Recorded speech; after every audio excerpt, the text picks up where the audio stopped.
Good morning. स्वागत आप सभी का आपके अपने YouTube परिवार मी नेक्स्ट स्टडी में।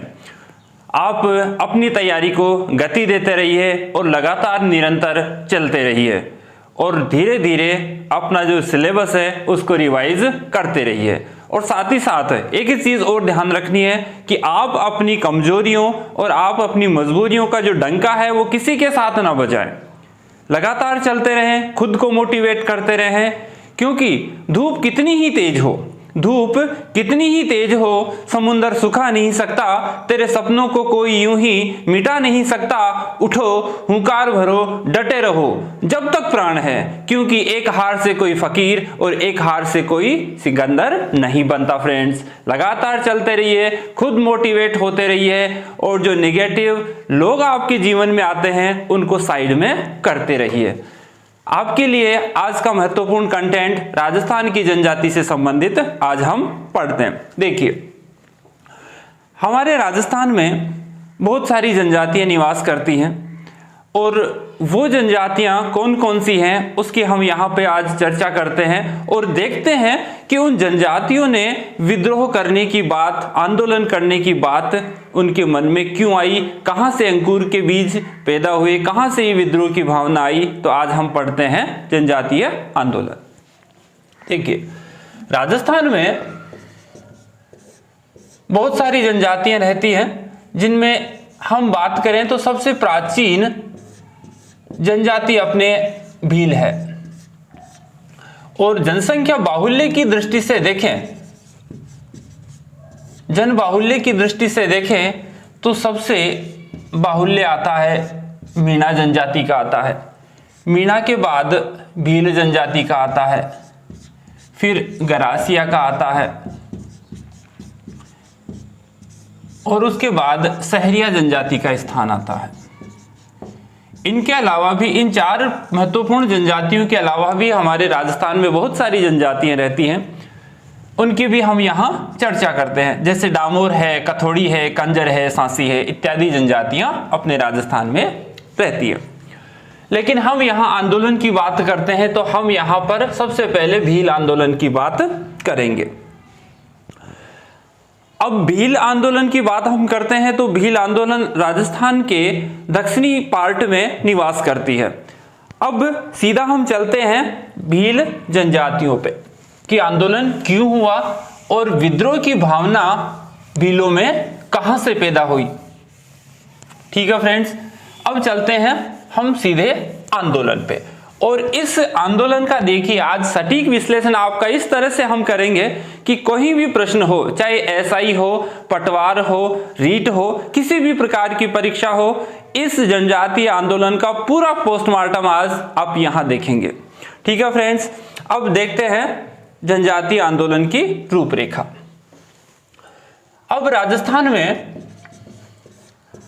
जनजातियों के दो आंदोलन हमें पढ़ने को मिलते हैं। भील के बात भील की कर रहे हैं हम। दो आंदोलन है।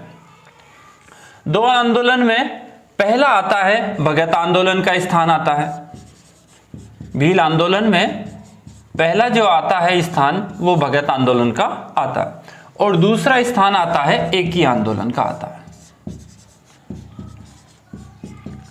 आज हम इन्हीं के बारे में पढ़ेंगे।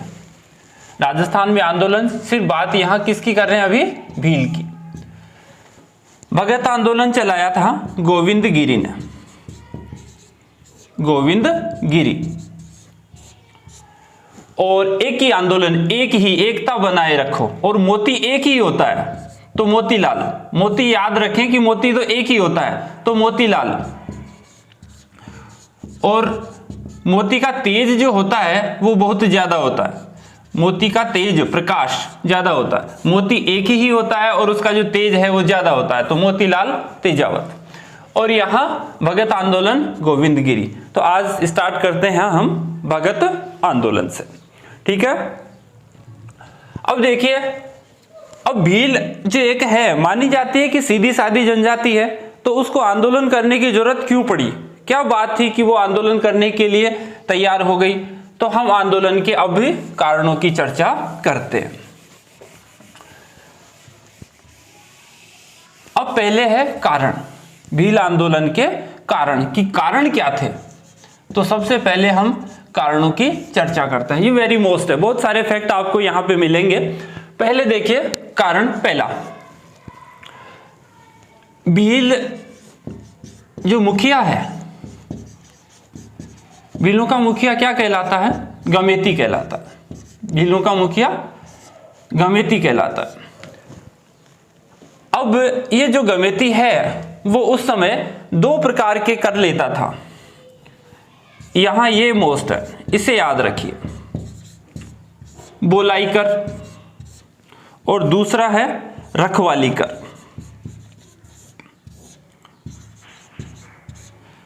भीलों का मुखिया क्या कहलाता है, गमेती कहलाता है। बोलाई कर, ये क्या होता है बोलाई कर, इसको देखिए। बोलाई कर होता है सुरक्षित यात्रा के बदले, सुरक्षित यात्रा के बदले लिया जाने वाला कर, सुरक्षित यात्रा के बदले लिया जाने वाला कर। यह राहगीरों से वसूल करता था कौन, गमेती भील, कि कोई भी जब यात्री चलता था तो उसकी पूरी यात्रा की सुरक्षा की गारंटी लेता था और एक कर वसूल करता था, बोलाई कर। एक होता था रखवाली कर, ये क्या होता है इसको भी देखते हैं। गांव की सुरक्षा के लिए, गांव की सुरक्षा के लिए ये गांव वालों से ये कर वसूल करते था कौन, गमेती भील। तो दो कर हो गए। अब यहां पे आते हैं अपने colonel James Tod, colonel Tod. Colonel James Tod हमने पिछले वाले पार्ट में पढ़ा था, इसके बारे में काफी जानकारियां पढ़ी थी। राजस्थान का पॉलिटिकल एजेंट ये बना था। Colonel James Tod political agent बन के आया और आते ही इसने क्या किया, इन दोनों करों पे क्या कर दी, रोक लगा दी, बंद, रोक लगा दी कि इन करों को गमेती भील वसूल नहीं करेगा। तो इससे भीलों में क्या है, एक रोष पैदा हो गया। तो पहला कारण समझ में आ गया होगा, भील का मुखिया गमेती कहलाता था, बोलाई कर वसूल करता था, सुरक्षित यात्रा के बदले गारंटी लेता था कि जहां तक जाओगे पूरी गारंटी है हमारी, कोई कुछ नहीं होगा।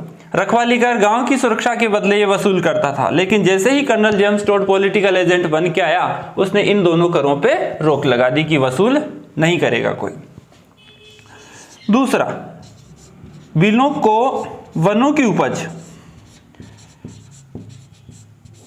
उपज का पूरा अधिकार था कि जो भी वनों की उपज है, तेंदुपत्ता है, गोंद है इत्यादि, वो लेंगे।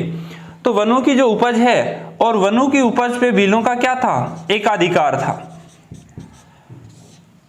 तो इस वनों की उपज के एकाधिकार पर भी क्या लगा दी, रोक लगा दी। तो भीलों में रोष पैदा होना ही है। तीसरा कारण देखिए, तीसरा कारण है काफी इंपॉर्टेंट है। देखिए, भीलों की कृषि, भीलों की कृषि, और कृषि कौन सी, पहाड़ी कृषि। पहाड़ी कृषि, अब पहाड़ी कृषि को क्या कहते हैं, पहाड़ी कृषि को कहते हैं चिमाता। पहाड़ी कृषि को क्या कहते हैं, चिमाता, यानी पहाड़ों पर जो भी वनस्पति है इत्यादि को साफ करते हैं और वहां पर खेती करते हैं। तो भीलों की कृषि और पहाड़ी कृषि, कौन सी, पहाड़ी कृषि, और उसको क्या कहते हैं, चिमाता कहते हैं। तो इस चिमाता पर देखिए, इसको याद कैसे करें, भीलों की दो प्रकार की कृषि होती है, उसकी भी बात यहां कर लेते हैं। चिमाता और एक भीलों की कृषि होती है दजिया। अब इनको याद कैसे करें, अब माता जो होती है, किसी भी माता का मंदिर पहाड़ी पे होता है, माता का मंदिर पहाड़ी पे होगा तो पहाड़ी वाली जो कृषि है वो क्या कहलाएगी, चिमाता। किसी भी माता का जो मंदिर है वो पहाड़ी पे होता है तो चिमाता। अब दजिया, दजिया जो है यानी कि दर्जी जो है वो कहाँ रहेगा, निचले इलाकों में रहेगा, पहाड़ी पे तो रहेगा ही नहीं, क्योंकि वहां सिलाई कराने कौन जाएगा उसके पास, कोई नहीं जाएगा। तो मैदानी कृषि जो होती है भीलों की, वो क्या कहलाती है, दजिया कहलाती है। याद करें, बिल्कुल सीधा शॉर्ट तरीका है, मैदान में दर्जी की दुकान है तो मैदानी कृषि दजिया, और पहाड़ी पे माता का मंदिर है तो चिमाता। ठीक है, दजिया कृषि की बात सिर्फ आपको समझाने के लिए थी। ठीक है फ्रेंड्स, अब देखिए, भीलों की कृषि पहाड़ी, ये चिमाता। अब इस जिमाता जो कृषि है उस पर भी क्या लगा दी, रोक लगा दी कि जंगलों को कोई साफ नहीं करेगा, पहाड़ियों को कोई साफ नहीं करेगा, जलाएगा नहीं। तो इस तरह से रोक लगा दी, और रोक लगाने से भीलों में क्या पैदा हुआ, रोष। ये हो गया अगला कारण। चौथा कारण देखते हैं। चौथा कारण है कि विद्रोह हुआ, और बहुत पहले, अगर हम सीधा थोड़ा और फैक्ट की बात करें तो एक गोविंदा नाम का भील हुआ था। और सबसे पहले अगर यह पूछा जाए कि भीलों में विद्रोह की शुरुआत किसने करी थी, तो नाम सिर्फ आपको लेना है गोविंदा, ना कि गोविंद गिरी का। और इसने विद्रोह किया था 1826 में। तो अगर यह प्रश्न सीधा पूछा जाए कि भीलों में सबसे पहले विद्रोह किसने किया, नाम गोविंदा का भी मिले और गोविंद गिरी का भी मिले, तो आपको गोविंदा को टिक करना है, गोविंद गिरी को टिक नहीं करना है फिर। ठीक है फ्रेंड्स, अब देखिए चौथा कारण है वनों की उपज पे रोक लगा दी। और अगला कारण देखिए, भीलों ने थोड़ा सा विद्रोह ज्यादा बढ़ा दिया, रोष पैदा कर दिया। तो भीलों पर नियंत्रण के लिए क्या किया, भीलों पर नियंत्रण के लिए एक मेवाड़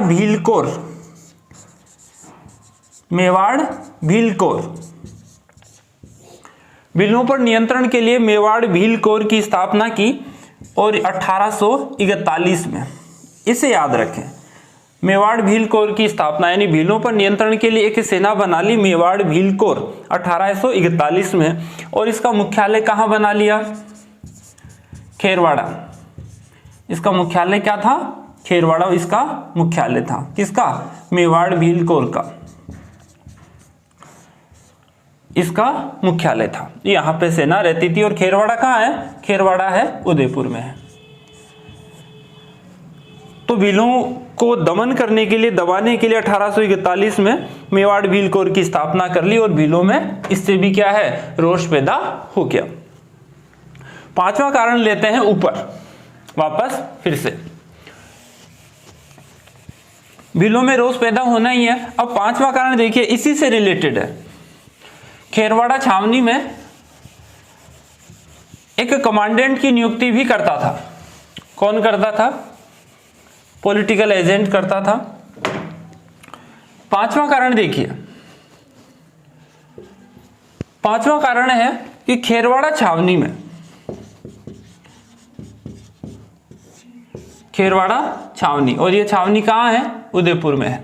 तो भीलों के कुछ रीति रिवाज होते हैं। भीलों के क्या होते हैं, रीति रिवाज होते हैं। और भीलों के इसी रीति रिवाज में एक रिवाज था डाकन प्रथा। भीलों का ही रिवाज था ये डाकन प्रथा, भीलों में प्रचलित थी डाकन प्रथा। तो इस डाकन प्रथा पर रोक लगा दी गई। कहां से, इसी खेरवाड़ा छावनी से, खेरवाड़ा छावनी से। अगर प्रश्न ये पूछा जाए कि सबसे पहले डाकन प्रथा पे रोक कहां लगाई गई, तो खेरवाड़ा छावनी, और खेरवाड़ा छावनी कहां है, उदयपुर में है। तो खेरवाड़ा छावनी से रोक लगा दी। और यहां का कमांडेंट उस समय था जेसी ब्रुक। तो अगर यह प्रश्न पूछा जाए कि डाकन प्रथा पर रोक किसने लगाई, तो डाकन प्रथा पर रोक लगाई थी जेसी ब्रुक ने, जो कि खेरवाड़ा छावनी का क्या था, कमांडेंट था। खेरवाड़ा छावनी का कमांडेंट था।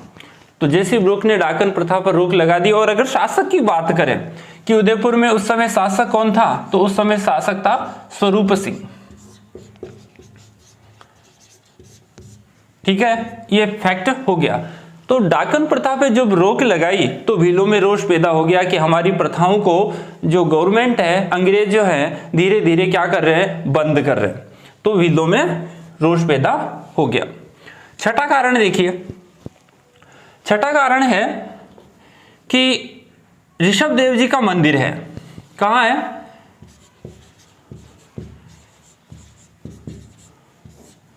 ऋषभदेव जी का मंदिर है। और भील उसको क्या कहते हैं, काला जी कहते हैं।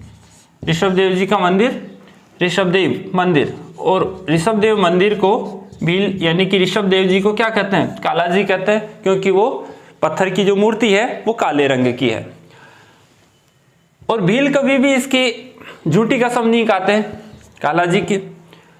तो इन्होंने क्या किया, मेवाड़ प्रशासन ने इसका जो नियंत्रण है वो भीलों से कहां ले लिया, खुद ले लिया। मेवाड़ प्रशासन ने जो इसका नियंत्रण है, मेवाड़ प्रशासन ने इस ऋषभदेव मंदिर का जो नियंत्रण है, प्रशासनिक कार्य है, वो अपने हाथों में ले लिया। तो यहां का जो पुजारी है ऋषभदेव मंदिर का, जिसका नाम क्या है, खेमराज भंडारी, खेमराज। तो इस खेमराज ने क्या किया, नाराज होना ही है क्योंकि प्रशासन किसके पास चला गया, मेवाड़ प्रशासन के पास पूजा इत्यादि का अधिकार, नियंत्रण ये ले लिया। तो यहाँ का खेमराज भंडारी जो पुजारी है उसने भीलों को उकसाया, आंदोलन करने के लिए अपने साथ उसने जोड़ा और इस तरह से भीलों में विद्रोह की भावना पैदा होती गई। 8वें नंबर का ये देखते हैं। 1881 में लॉर्ड रिपन के काल में नियमित जनगणना स्टार्ट हुई। नियमित जनगणना 1881 में नियमित जनगणना रिपन के काल से स्टार्ट हुई। रिपन काल में तो जब जनगणना स्टार्ट हुई तो भीलों ने देखा कि ये हमें एक एक करके गिनना चाहते हैं और बाद में मारना चाहते हैं। तो भीलों में एक डर पैदा हो गया क्योंकि भील जो जनजाति है वो भोली जनजाति मानी जाती है कि भोली है। तो जब नियमित जनगणना स्टार्ट हुई, भीलों की गिनती स्टार्ट हुई, तो भीलों में डर पैदा हो गया कि ये हमें गिन गिन के मारना चाहते हैं और इसीलिए भीलों में फिर क्या हो गया, फिर रोष पैदा हो गया। तो इस तरह से ये थे भीलों के विद्रोह करने के कारण। अब हम सीधा चलते हैं विद्रोह पे या आंदोलन पे। पहला आंदोलन लेते हैं और वो है भगत आंदोलन। भगत आंदोलन, फर्स्ट आंदोलन भगत आंदोलन, ये भीलों का लेते हैं।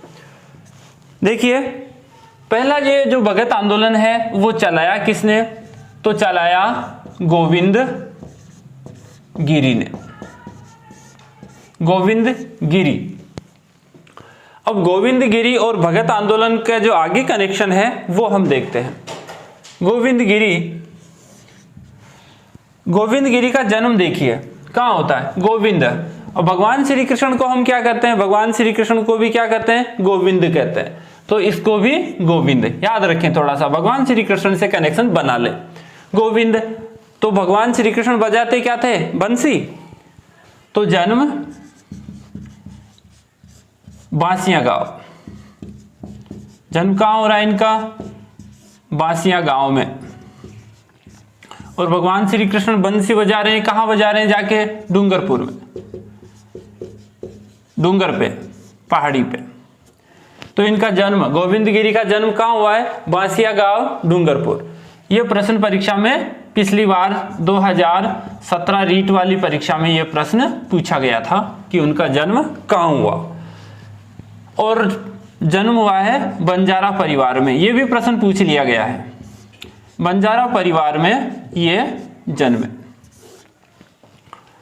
अगला देखिए इनके बारे में फैक्ट, बांसिया गांव, डूंगरपुर, बंजारा परिवार में जन्म हुआ।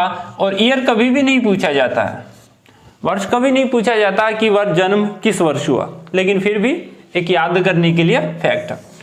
दूसरा देखिए क्या होता है, अब इनके नाम में गिरी ये कैसे लगा। कोटा बूंदी का एक महंत था, महंत राजगिरी। कोटा बूंदी का महंत है राजगिरी। इस राजगिरी ने इसको यानी कि गोविंद को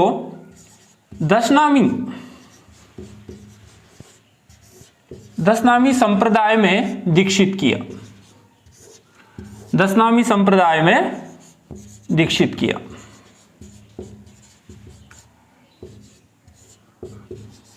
दीक्षा दी,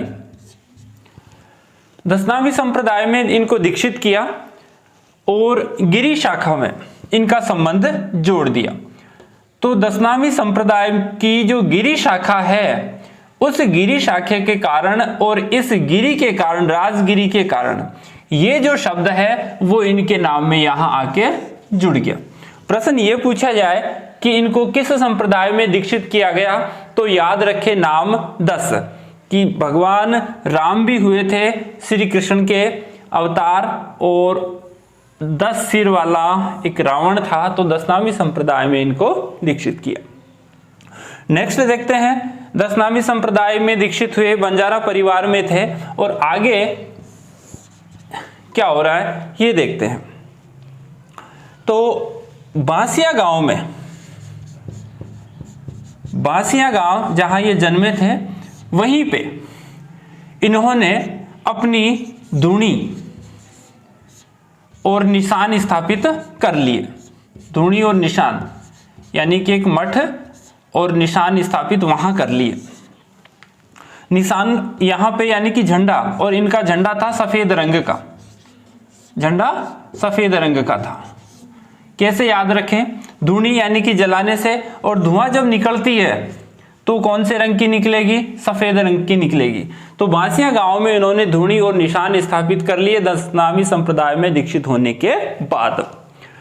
अब आगे वो क्या करते हैं ये देखिए।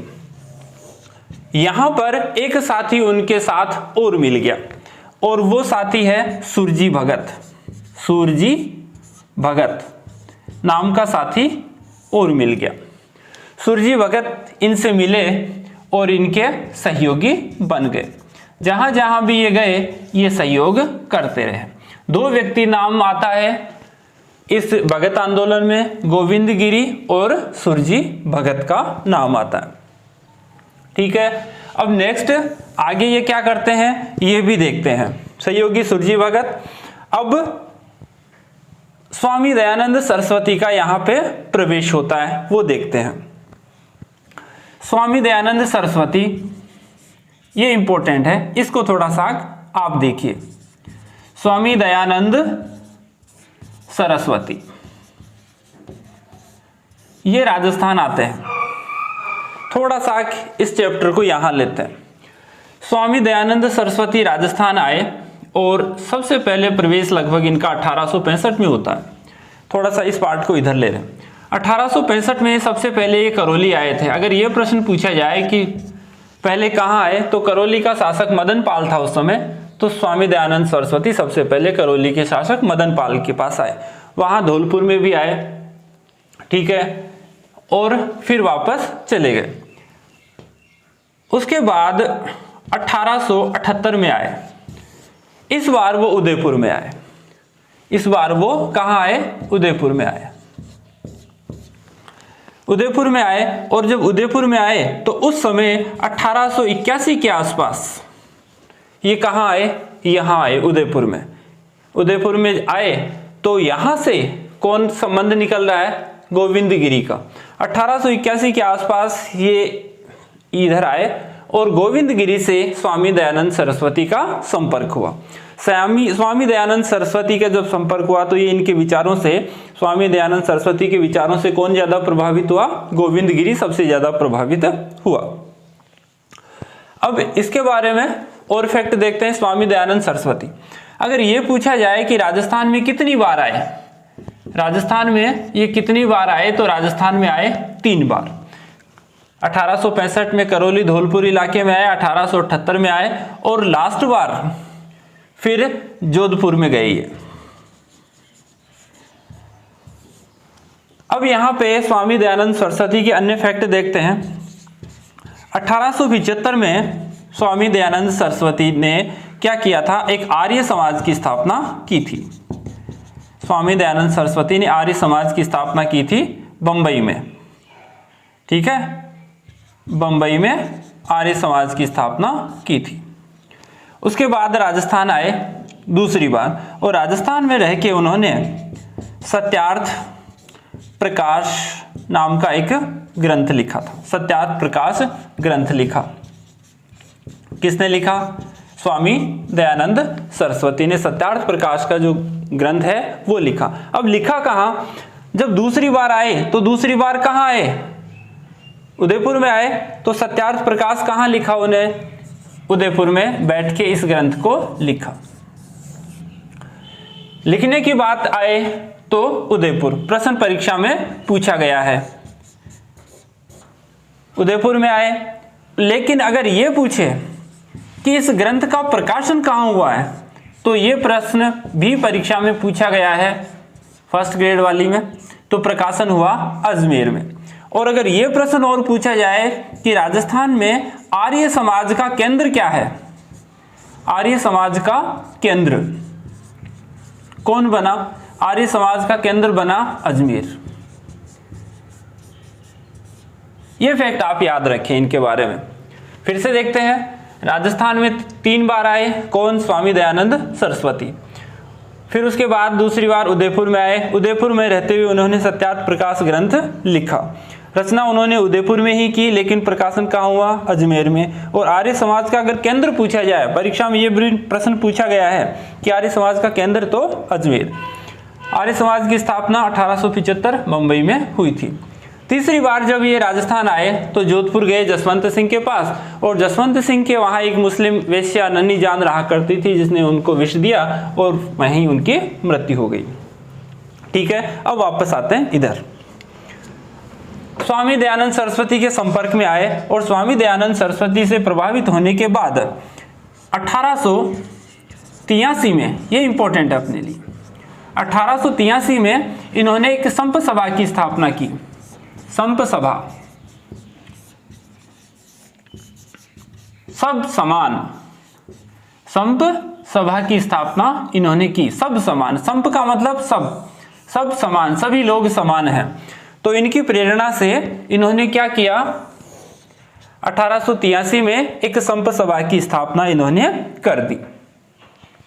अब आगे चलते हैं। इस बार 1883 में संप सभा की स्थापना की, आपसी भाईचारा एकता के लिए उन्होंने काम किया। अब देखते हैं आगे। अब इस वर्ड को पकड़िए, दशनामी संप्रदाय है, तो दशनामी संप्रदाय में दीक्षित होने के बाद इन्होंने बना लिए नियम, इसके 10 नियम बनाए। कोई भी शराब नहीं पिएगा, चोरी नहीं करेगा इत्यादि। उन्होंने संप सभा में जो भी सदस्य जुड़ रहे हैं उनके लिए नियम बना दिए, कितने? 10।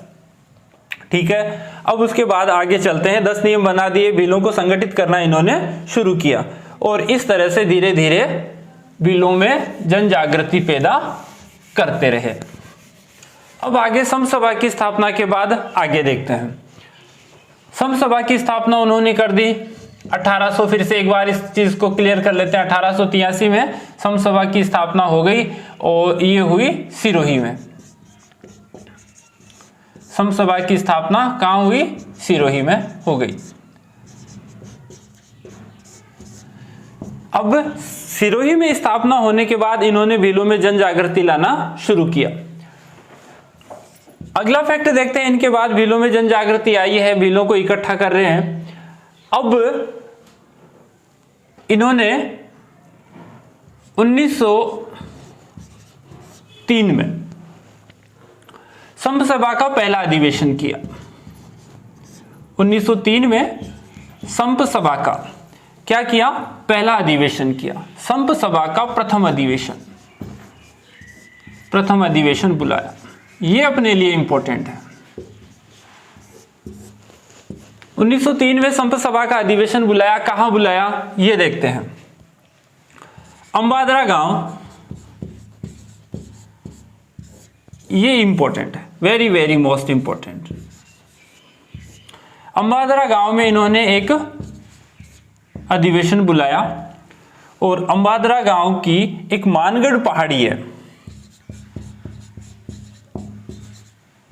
मानगढ़ पहाड़ी, इसके ऊपर एक छोटी सी पहाड़ी है, मानगढ़ पहाड़ी अंबादरा गांव में, उसके ऊपर एक सम्मेलन बुलाया, और यह है बांसवाड़ा में।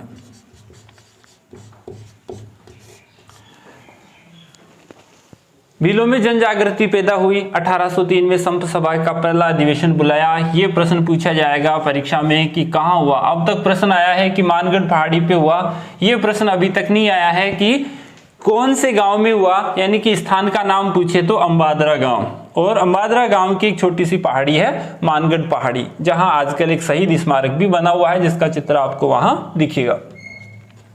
ठीक है फ्रेंड्स, अगला फैक्ट देखते हैं इनके बारे में। अगला क्या हुआ है, अंबादरा गांव में एक सम्मेलन बुलाया और भीलों में जन जागृति लाने का इन्होंने प्रयास किया, और इनका जो प्रयास है वो धीरे धीरे फलीभूत होता जा रहा था। अब आगे देखते हैं। तो ईसाई जो मिशनरी है, ये इंपॉर्टेंट है, ईसाई जो मिशनरी है वो उस समय भीलों को धर्म परिवर्तन करवा रहे थे, भीलों को धर्म परिवर्तन करवा रहे थे। तो स्वामी दयानंद सरस्वती की प्रेरणा से ही गोविंद गिरी ने क्या किया, एक शुद्धि आंदोलन चलाया। शुद्धि आंदोलन, स्वामी दयानंद सरस्वती की प्रेरणा से गोविंद गिरी ने एक शुद्धि आंदोलन चलाया, यानी कि भीलों को वापस हिंदू धर्म में लाने के लिए एक शुद्धि आंदोलन इन्होंने चलाया और एक भगत पंथ की स्थापना की, भगत पंथ की स्थापना की।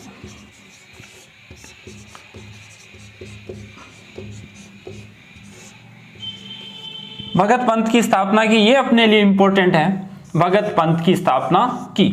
1911 के आसपास ये भगत पंथ की इन्होंने स्थापना की थी, ये टाइम हमें मिलता है। भगत पंथ की स्थापना क्या काम करता था, ये शुद्धि आंदोलन, यानी कि ईसाई कुछ थे वो भीलों को धर्म परिवर्तन करवा रहे थे, और स्वामी दयानंद सरस्वती का भी एक शुद्धि आंदोलन है वेदों की ओर लौटो वाला, तो उन्होंने भी एक शुद्धि आंदोलन चलाया था। तो उससे ये प्रभावित हुए स्वामी दयानंद सरस्वती से, उन्होंने भी एक शुद्धि आंदोलन चलाया भीलों के लिए, भगत पंथ चलाया। इसलिए जो इनका आंदोलन है वो क्या कहलाता है, भगत आंदोलन कहलाता है। ठीक है, नेक्स्ट चलते हैं आगे वाले फैक्ट पे। इसके बाद गोविंद गिरी का यहां पे विरोध बढ़ता गया, विरोध बढ़ता गया, और विरोध बढ़ता गया तो उनको ये गांव छोड़ना पड़ा, बांसिया गांव छोड़ना पड़ा, और इस विरोध के कारण ये कहां आ गए, ईडर आ गए। कहां आ गए, ईडर, और ईडर पड़ता है गुजरात में। यहां पर भी कुछ भील रहते थे, भील वाला ही ये एरिया था, ईडर वाला। तो यहां पर क्या किया, यहां पर आने के बाद उन्होंने क्या है, फिर भीलों को संगठित करना शुरू किया, भीलों को फिर इन्होंने इकट्ठा किया, जन जागृति लाई। और यहां पर ये इंपॉर्टेंट है, पालपट्टा, इसे याद रखें, पालपट्टा। पालपट्टा जागीर है, और यहां का एक जागीरदार था, यहां का एक जागीरदार था, और इस पालपट्टा जो जागीर है और उसका जो जागीरदार है, इनको बाध्य होना पड़ा भीलों के सामने, और यहां भील और पालपट्टा जागीरदार के बीच में समझौता हो गया। ये भीलों की पहली जीत है, ये भीलों की क्या है, पहली जीत है। ये इंपॉर्टेंट है अपना कि ईडर गुजरात में कौन सा जागीरदार है या कौन सी जागीर है जहां भीलों से उसने समझौता किया था, समझौता करने के लिए बाध्य होना पड़ा था। तो अपना आंसर पालपट्टा। यहां से फिर सक्सेस होने के बाद में गोविंद गिरी कहां आ गए, फिर से अपने बांसिया गांव की तरफ आ गए। फिर से देखिए 17 नवंबर, बांसिया गांव में आने के बाद 17 नवंबर 1913, 17 नवंबर 1913 को वही अंबादरा गांव में, अंबादरा गांव में, और वही पहाड़ी कौन सी, मानगढ़, अंबादरा गांव में मानगढ़ पहाड़ी पर फिर से भीलों को एकत्रित किया, भीलों को बुलाया, भीलों को बुलावा भेज दिया, सभी आए, पाती भेज दी। अंबादरा गांव, मानगढ़ पहाड़ी, सभी भीलों को बुलाया, 17 नवंबर 1913 को बुलाया। अब यहां पर मेजर डैनी, जब भील यहां पर आए हुए थे तो मेजर डैनी ने गोलीबारी का आदेश दे दिया, भील इकट्ठे हो रहे थे, गोलीबारी का आदेश दे दिया, और गोलीबारी का आदेश दिया तो यहां पर 1500 भील 1500 भील शहीद हो गए, 1500 भील शहीद हो गए, कर चले फिदा जानो तन साथियों। और इस तरह से 1500 भीलों ने यहां पर अपना बलिदान दे दिया। जांच बैठी और जांच बैठने के बाद क्या हुआ? जांच बैठने के बाद किसको दोषी पाया गया? गोविंद गिरी को। गोविंद गिरी यहां दोषी पाए गए और गोविंद गिरी दोषी पाए गए तो उनको गिरफ्तार कर लिया गया। गिरफ्तार किया और उनके साथ एक और था,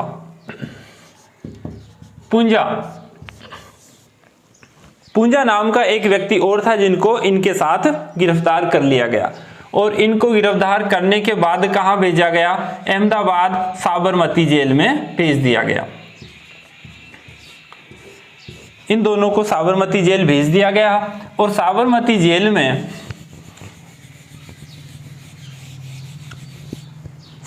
भेज दिया गया और साबरमती जेल में गोविंद गिरी को मृत्युदंड की सजा दी गई और इसको आजीवन कारावास, और इसे दिया आजीवन कारावास। कुछ समय बाद गोविंद गिरी का जो मृत्युदंड है वो भी आजीवन कारावास में बदल दिया। वहां से कुछ समय बाद ये जेल से छूटे और कंबोई, ये इंपॉर्टेंट है, कंबोई गुजरात, और कंबोई गुजरात में इनकी मृत्यु हो गई। ये इंपॉर्टेंट है कि अंतिम समय कहां बिताया? अंतिम समय बिताया इन्होंने कंबोई गुजरात में। अब वापस आते हैं इस पे, मानगढ़ पहाड़ी भीलों को बुलाया, 1500 भील शहीद हुए। तो इसकी तुलना की जाती है राजस्थान में, या राजस्थान का जलियांवाला कांड,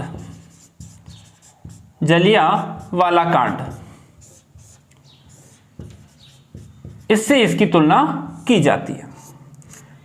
या इसको कह सकते हैं वागड़ का जलियांवाला कांड। वागड़ का जलियांवाला कांड भी इसको कह सकते हैं। अगर प्रश्न ये पूछा जाए कि राजस्थान का प्रथम जलियांवाला कांड, तो यही आएगा, भगत आंदोलन, और तारीख 17 नवंबर 1913। और वागड़ का जलियांवाला कांड तो 17 नवंबर 1913 को मानगढ़ पहाड़ी गांव अंबादरा वाला, ये आएगा। अब नेक्स्ट देखते हैं इससे संबंधित अन्य फैक्ट। तो ये 1500 भील यहां शहीद हुए हैं, और 1500 भील जब शहीद हुए हैं तो यहां एक शहीद स्मारक का निर्माण किया गया। शहीद स्मारक का निर्माण किया गया और उद्घाटन किया मुख्यमंत्री अशोक गहलोत जी ने। सितंबर 2002 में यहां शहीद स्मारक बना और उद्घाटन मुख्यमंत्री अशोक गहलोत ने किया।